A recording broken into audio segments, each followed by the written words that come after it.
আসসালামু আলাইকুম। কি অবস্থা আপনাদের সবার? আই হোপ আপনারা সবাই অনেক ভালো আছেন। আজকে খুব গুরুত্বপূর্ণ একটা জিনিস নিয়ে কথা বলবো। সেটা হচ্ছে Google এর যে রিসেন্ট আপডেটটা আসছে, যে কোর আপডেটটা আসছে এই মার্চ মাসের ৫ তারিখে, সেই টপিকটা নিয়ে আজকে আমরা কথা বলবো।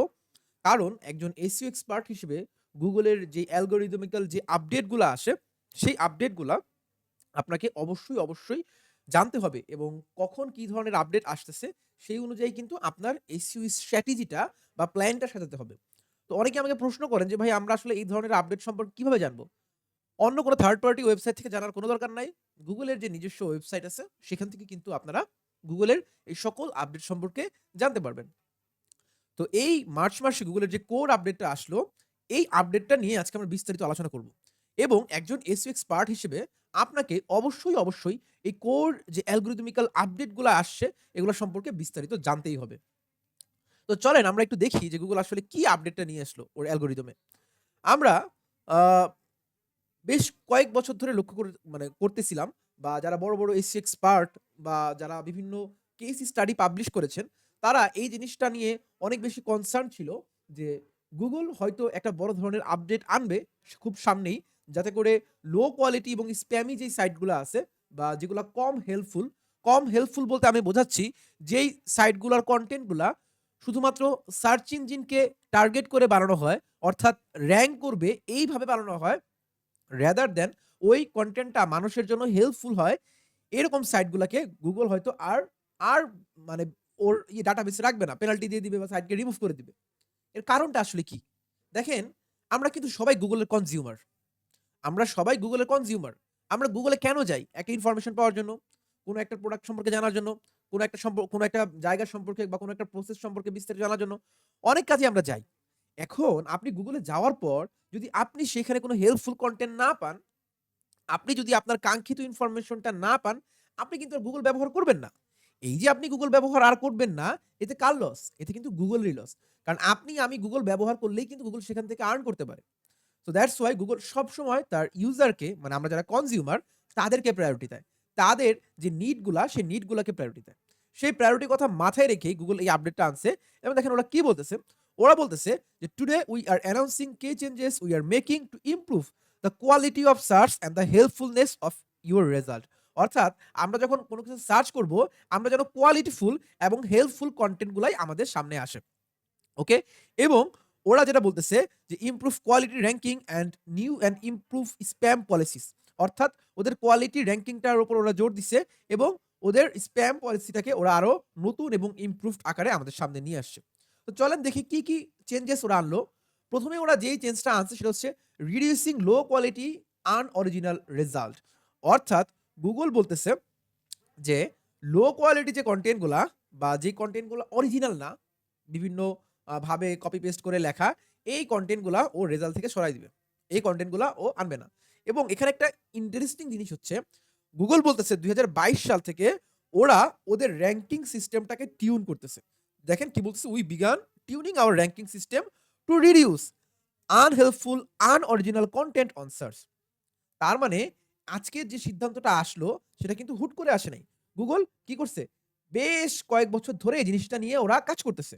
এবং we bringing what we learned from that work into the March 2024. অর্থাৎ Google বলতেছে যে এই যে টিউনিং সিস্টেম থেকে ওর যেই ইনসাইট গুলা পাইছে বা যেই কি বলবো? যেই আ আমরা এটাকে কি বলতে পারি? যে ধারণাটা পাইছে যে মানুষ আসলে কি ধরনের কনটেন্ট চাচ্ছে, সেটা নিয়ে কিন্তু ও আপডেটটা আছে। এটার এক্সাম্পল, একটা পারফেক্ট এক্সাম্পল হচ্ছে, অনেকেই দেখবেন প্রশ্ন করে যে, "ভাই, একটা কনটেন্টের পারফেক্ট লেংথ কত? একটা কনটেন্টের পারফেক্ট লেংথ কত ওয়ার্ড হইতে পারে? আমি কি ভাই ১০০০ ওয়ার্ডের কনটেন্ট লিখবো? নাকি আমি ১৫০০ ওয়ার্ডের কনটেন্ট লিখবো? আমি কি ২০০০ ওয়ার্ডের কনটেন্ট লিখবো কিনা? কত ওয়ার্ডের লিখবো?"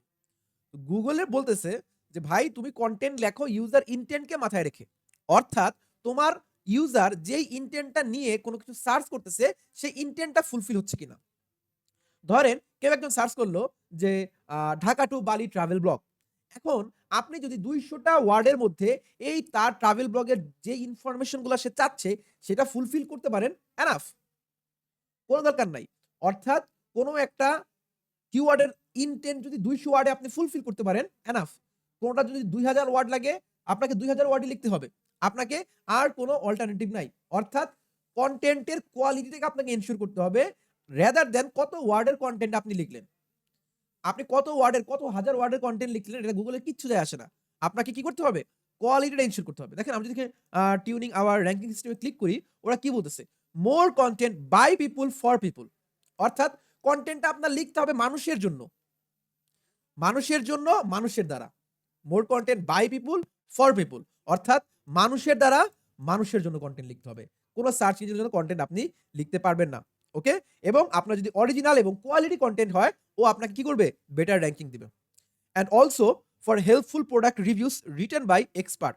এই জিনিসটা গুগল কেন প্রায়োরিটাইজ করতেছে? কারণ দেখেন, আমরা যখন একটা প্রোডাক্ট পারচেজ করতে চাই, আমরা কি করি? আমরা সেই প্রোডাক্টের রিভিউটা আগে দেখি।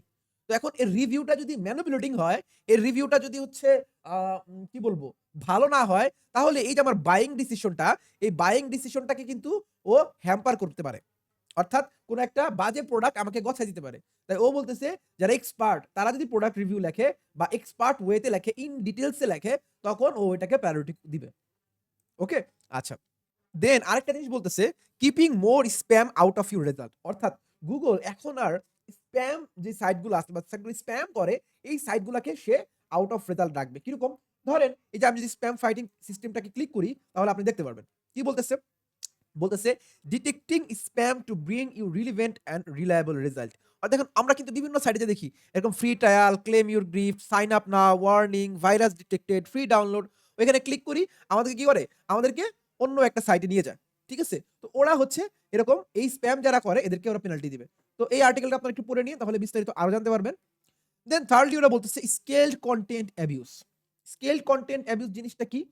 ওরা বলতেছে যদি আপনি অটোমেশন ব্যবহার করে লো কোয়ালিটি এবং আনঅরিজিনাল কনটেন্ট এট স্কেল জেনারেট করেন, এইটাকে মাথায় রেখে আপনার গোলটা যদি হয় ম্যানিপুলেটিং সার্চ র‍্যাংকিং, তাহলে ওরা আপনাকে কি করবে?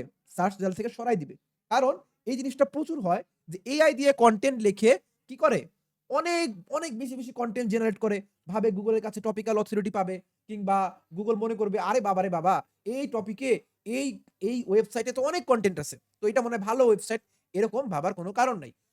সার্চ ইঞ্জিনকে ম্যানিপুলেট করার জন্য যদি আপনি অটোমেশন ব্যবহার করে একদম মানে বাল্ক কনটেন্ট ক্রিয়েট করেন, অনেক বেশি পরিমাণে কনটেন্ট ক্রিয়েট করেন, তাহলে কিন্তু ওইটা কনটেন্ট অ্যাবিউস এর মধ্যে পড়ে যাবে। নেক্সট যে জিনিসটা সেটা হচ্ছে সাইট রেপুটেশন অ্যাবিউস। অনেক সময় হয় যে বড় সাইট গুলাও কি করে? লো কোয়ালিটি কনটেন্ট হোস্ট করে। এইটা ভেবে যে আচ্ছা ঠিক আছে আমার সাইট তো অনেক ভালো, আমার সাইটের ডিআর বেশি, ডিএ বেশি। তো আমি যদি কোন কনটেন্ট প্রোডিউস করি এটা তো গুগলের কাছে ভালো কনটেন্ট হিসেবে আ বিবেচিত হবে। এমনটা গুগল ভাবতে না করে দিছে। ও বলতেছে আপনার সাইটের যদি রেপুটেশন থাকেও, ভালো সাইটও হয় এবং আপনি যদি লো কোয়ালিটি কনটেন্ট প্রোডিউস করেন, তাহলে কিন্তু আপনার ওইটাকে ওরা প্রায়োরিটি দিবে না। And finally expired domain abuse. আমাদের মধ্যে যারা নিশ সাইট মেক করে, যারা হচ্ছে ব্লগিং করে, তারা কিন্তু এই এক্সপায়ার্ড ডোমেইন এর প্রতি তাদের একটা বিস্তর ঝোঁক আছে। তারা মানে এটা সবারই একটি যে এক্সপায়ার্ড ডোমেইন নিলে ব্লগিং এর ক্ষেত্রে একটু সুবিধা পাওয়া যায়। কেন? কারণ এইটাতে খুব সহজে ইউজারকে মিসলিড করা যায়।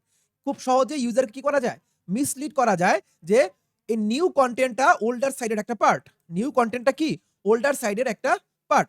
তো গুগল বলতেছে আপনি যদি এক্সপায়ার্ড ডোমেইন ব্যবহার করে আপনার সার্চ র‍্যাংকিংটাকে বুস্ট করতে চান লো কোয়ালিটি কনটেন্ট দ্বারা, তাহলে এটাকে কনসিডার করা হবে স্প্যাম হিসেবে।